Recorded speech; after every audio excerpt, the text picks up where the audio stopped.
How old do you think old is? 60. 60? That's a bit Yeah. young. How old is old? That's hard. Like my dad thinks he's quite old, but he's not. I feel I'm quite young, but I'm not.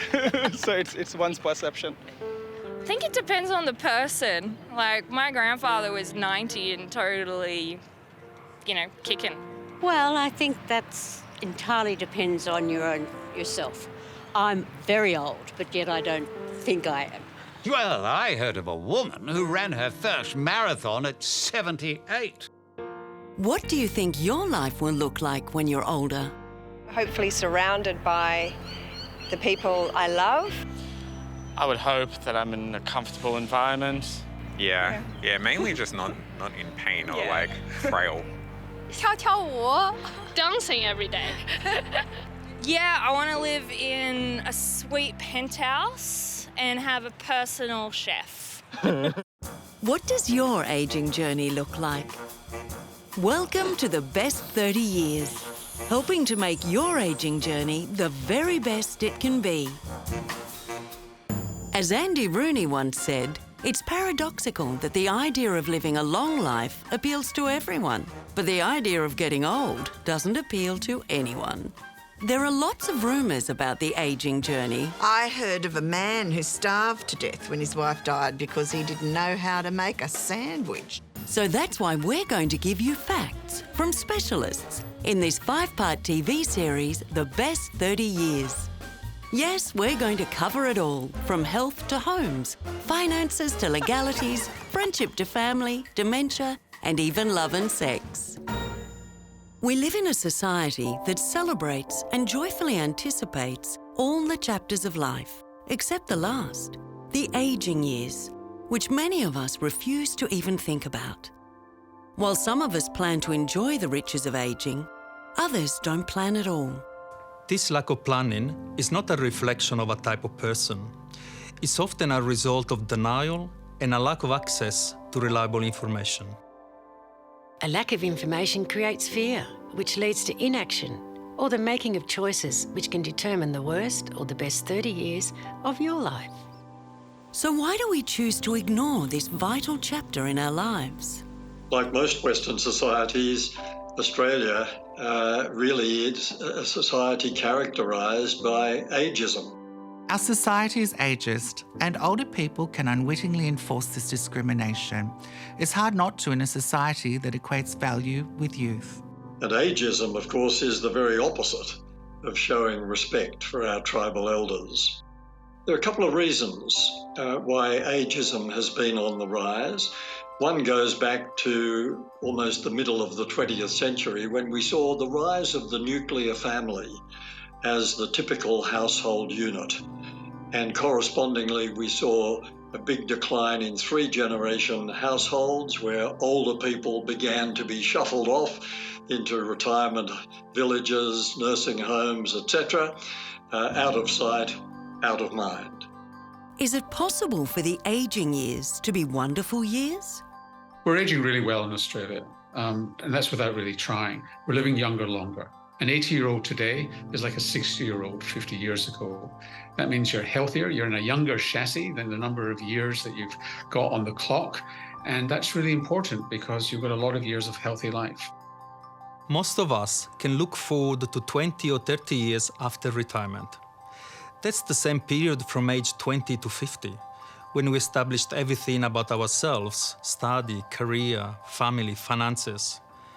But we often face 60 to 90 blankly.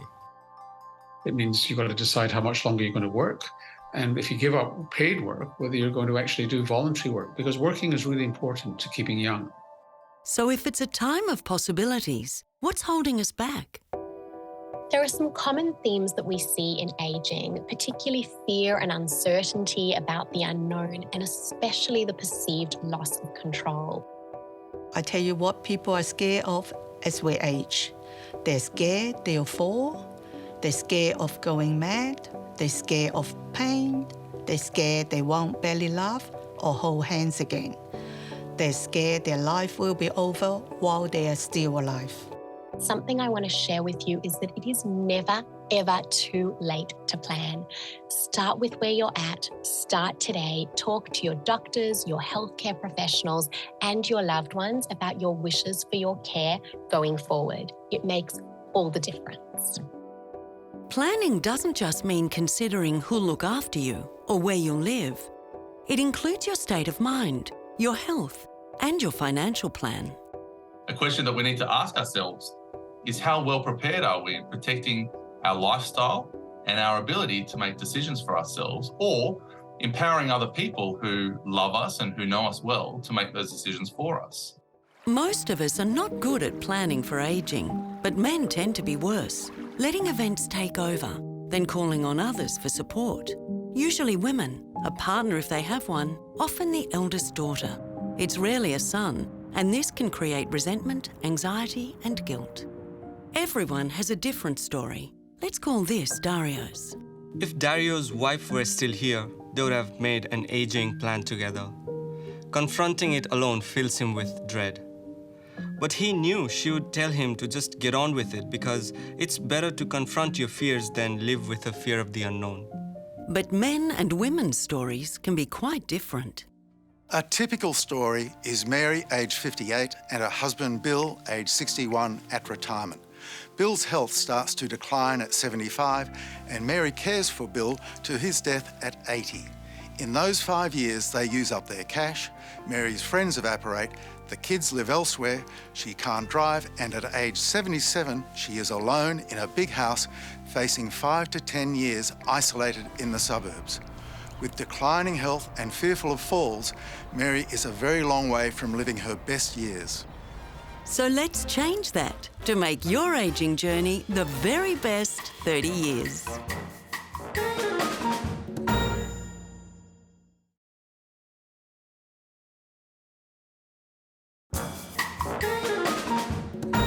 Welcome back to the best 30 years, where we help you confront your fears about aging and plan your future. So let's talk about fear. The aging journey can raise innumerable fears, from fear of the unknown to pain to loneliness. But what are the most common? I think people have got a few financial fears in retirement. The first and probably the most common one is that they're going to outlive their money. For more and more people, they're carrying debt into retirement, so how they're going to service that debt past the point at which they stop working is a worry. And for others, the concern is about living on the pension and I guess having changes of circumstances that lead to a reduction in that pension. Looking longer term, it's about whether one or both members of a couple might need aged care. So money worries are real, and in future episodes, we'll be looking at ways to help you dissolve those concerns. But money is worth nothing if you're not well. So how does the aging journey affect our health? Nobody fully understands what aging is. There's a few things that go on. One is we kind of rust from the inside out. And there are things that speed up our rusting. High blood pressure, smoking, air pollution, even chronic stress, they speed up that rusting.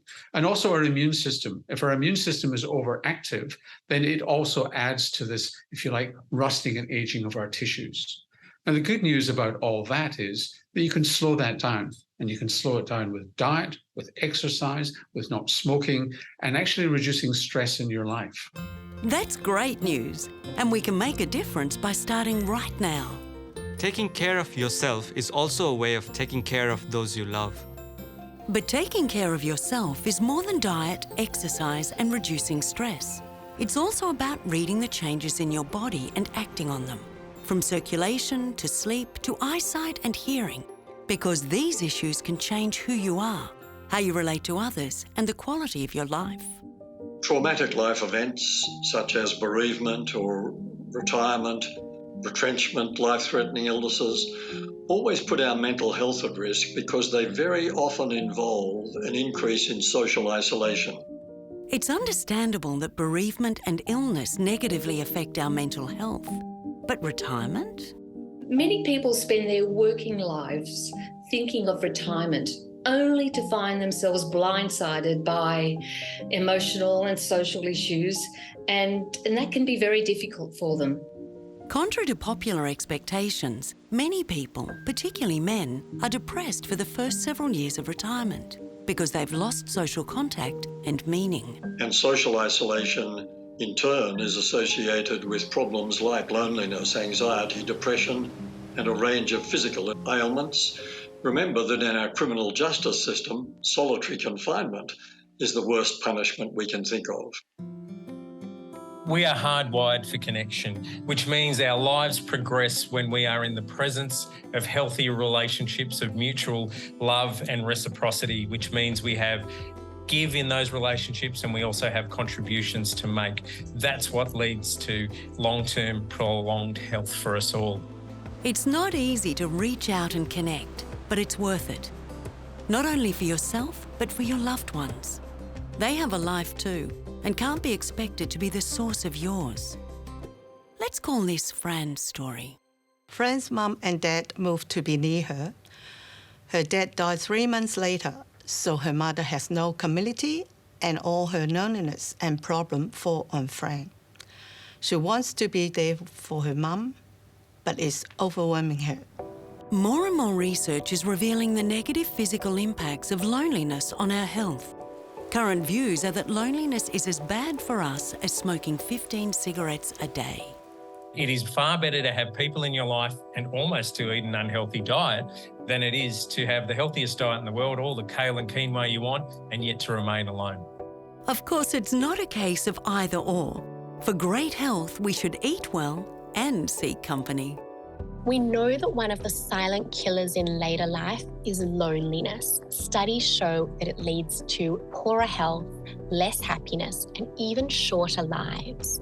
So we need to invest in our relationships and as a society, get conscious and creative about how older people can better access community. So how do we access community? Well, it's going to take a little bit of reaching out. You can start with something as simple as reading the notice board in your local library to learn of activities in the area. Go to the community centre, read your community newspaper for ideas, subscribe to the local council newsletter and talk to others. Ask them what they do. Look, listen, learn.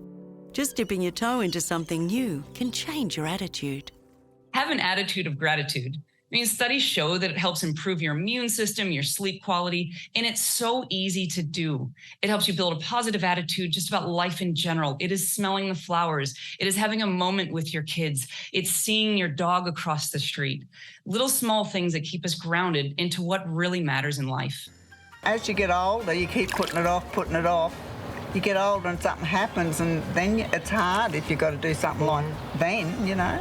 You do it before you get that old that things start happening. Coming up, we're going to help you get started. Always keep laughing.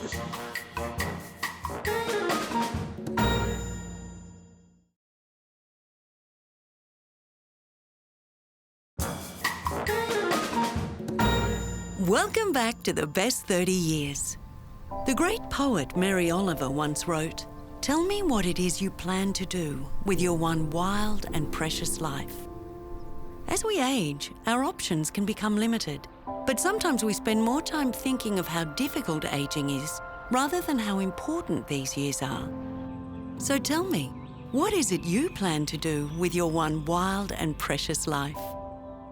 I'm often asked that, and I always say, you've got to keep laughing. If you're laughing, it's good for your heart, it's good for your circulation, makes you feel good. Find something to laugh at. Watch a comedy on the television. Doesn't matter what it is, but always keep laughing. So what other tips can our specialists offer? It's about life in general. It's about having people around you. It's about acquiring new skills. It's about cooking in the Mediterranean style. And I mean cooking, because cooking cooks up anti-aging compounds that you can't buy in the chemist shop. And it's being aware that you want to be in control of your life and making your own decisions. That's the kind of recipe that does keep you younger longer. And just as your mind can affect your physical health, your feet can affect your posture. This can cause aches and pains, even headaches. We need to wear really good shoes that support our feet well, that fit us well, so that we can remain stable and functional and fit for a really healthy, active life. Every bit of us is interconnected. Your gut health can affect your mood and perspective. Your teeth can affect your gut. So brush your teeth twice a day. Use an electric toothbrush. It does a much better job. Floss your teeth. This is not an option. Use a fluoridated toothpaste. Don't cut out fluoride from your water. And most importantly, visit your friendly dentist twice a year. And of course, we must exercise and eat properly. And that can be as easy as it sounds.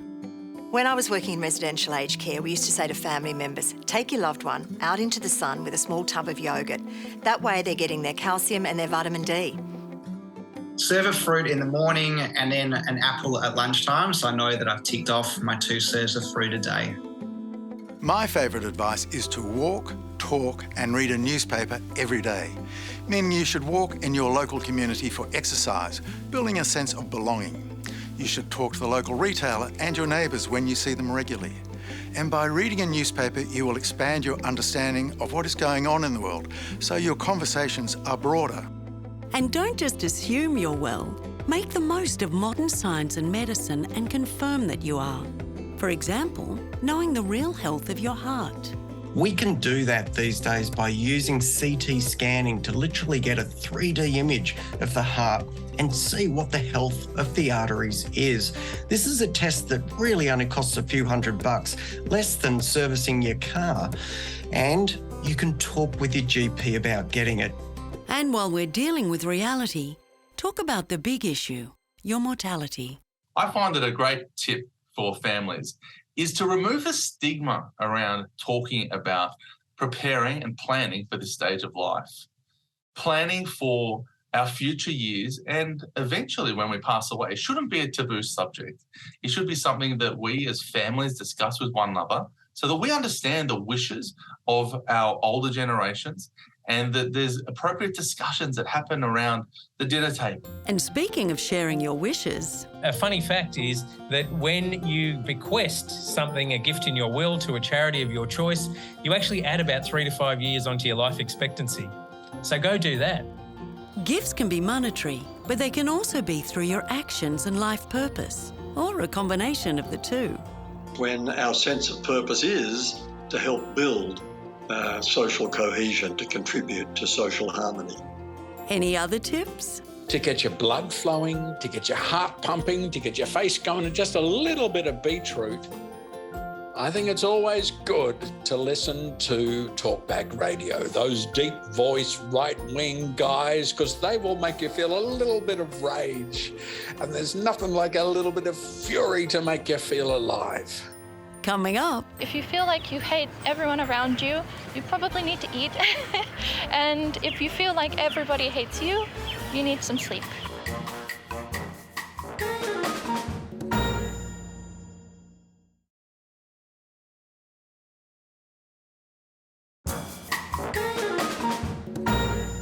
Welcome back to The Best 30 Years, where our mission is to help you plan your ageing journey, because we know just how hard it can be.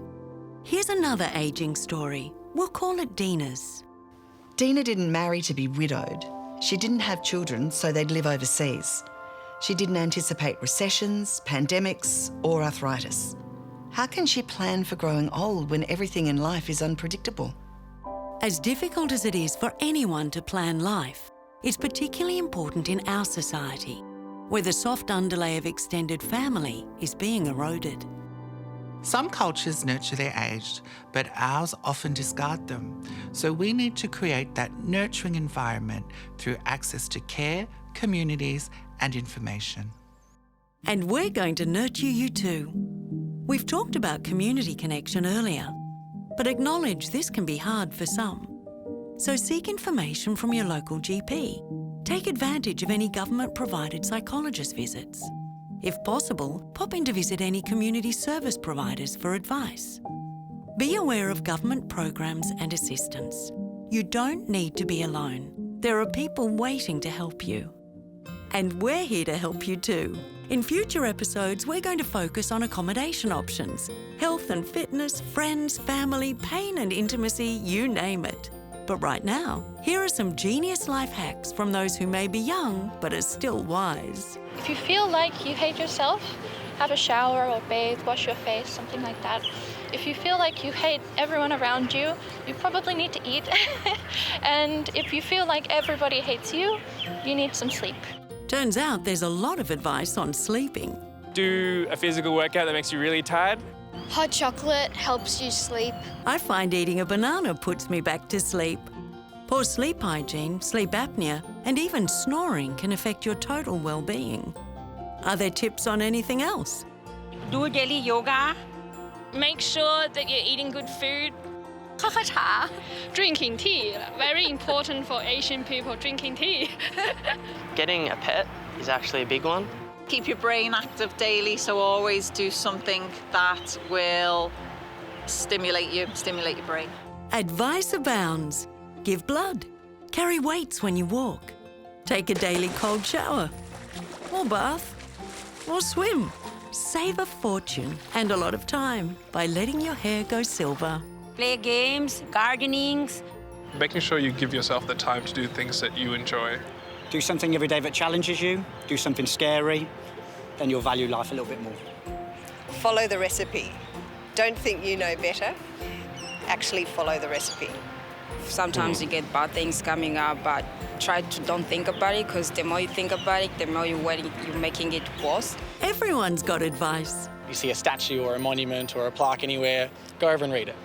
If you have the opportunity to be kind and show someone compassion, take it. Love people. And also find people you can laugh with. Well, we're going to help you do precisely that. And in the next episode, we'll discuss relationships, connections, friendships, and old people passion. And begin our search for the best home situation for you, because you don't need to face the aging journey alone. For more information regarding the specialists, accommodation, or subjects featured in this episode, please go to thebest30years.com.au.